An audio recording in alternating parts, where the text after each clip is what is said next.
तुलसी से जुड़ी एक कथा बहुत प्रचलित है। श्रीमद् देवी भागवत पुराण में इनके अवतरण की दिव्य लीला कथा भी बनाई गई है। एक बार शिव ने अपने तेज को समुद्र में फेंक दिया था। उससे एक महातेजस्वी बालक ने जन्म लिया। ये बालक आगे चलकर जालंधर के नाम से पराक्रमी दैत्य राजा बना। इसकी राजधानी का नाम जालंधर नगरी था। दैत्य राज काल नेमी की कन्या वृंदा का विवाह जालंधर से हुआ। जालंधर महाराक्षस था। अपनी सत्ता के मद में चूर उसने माता लक्ष्मी को पाने की कामना से युद्ध किया, परंतु समुद्र से ही उत्पन्न होने के कारण माता लक्ष्मी ने उसे अपने भाई के रूप में स्वीकार किया। वहां से पराजित होकर वे देवी पार्वती को पाने की लालसा से कैलाश पर्वत पर गया। भगवान देवादि देव शिव का ही रूप धरकर माता पार्वती के समीप गया, परंतु मां ने अपने योग बल से उसे तुरंत पहचान लिया तथा वहां से अंतर्ध्यान हो गई। देवी पार्वती ने क्रुद्ध होकर सारा वृतांत भगवान विष्णु को सुनाया। जालंधर की पत्नी वृंदा अत्यंत पतिव्रता स्त्री थी। उसी के पतिव्रत धर्म की शक्ति से जालंधर ने तो मारा जाता था और न ही पराजित होता था। इसलिए जालंधर का नाश करने के लिए वृंदा के पतिव्रत धर्म को भंग करना बहुत जरूरी था। इसी कारण भगवान विष्णु ऋषि का वेश धारण कर वन में जा पहुंचे, जहां वृंदा अकेली भ्रमण कर रही थी। भगवान के साथ दो मायावी राक्षस भी थे, जिन्हें देखकर वृंदा भयभीत हो गई। ऋषि ने वृंदा के सामने पल में दोनों को भस्म कर दिया। उनकी शक्ति देखकर वृंदा ने कैलाश पर्वत पर महादेव के साथ युद्ध कर रहे अपने पति जालंधर के बारे में पूछा। ऋषि ने अपने माया जाल से दो वानर प्रकट किए। एक वानर के हाथ में जालंधर का सिर था तथा दूसरे हाथ में धड़।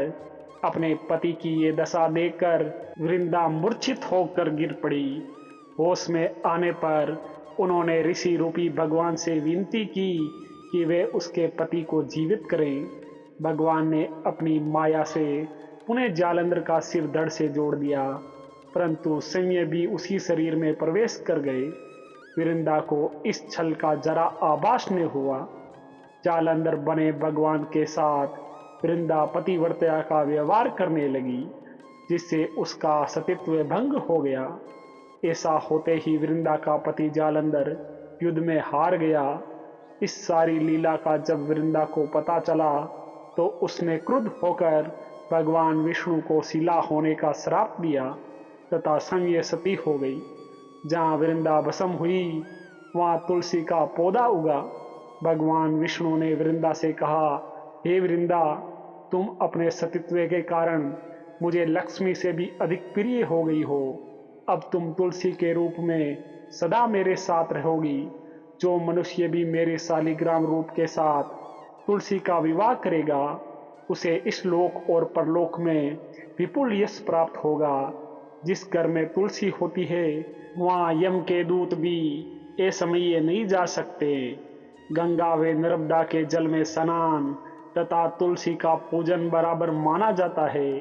चाहे मनुष्य कितना भी पापी क्यों न हो, मृत्यु के समय जिसके प्राण मंजरी रहित तुलसी और गंगा जल मुख में रखकर निकल जाते हैं, वे पापों से मुक्त होकर वैकुंठ धाम को प्राप्त होता है। जो मनुष्य तुलसी व आंवलों की छाया में अपने पितरों का श्राद्ध करता है, उसके पितृ मोक्ष को प्राप्त हो जाते हैं। उसी दैत्य जालंधर की ये भूमि जालंधर नाम से विख्यात है। सती वृंदा का मिंदर मोहल्ला कोट किशनचंद में स्थित है। कहते हैं इस स्थान पर एक प्राचीन गुफा थी जो सीधी हरिद्वार तक जाती थी। सच्चे मन से 40 दिन तक सती वृंदा देवी के मंदिर में पूजा करने से सभी मनोरथ पूर्ण होते हैं।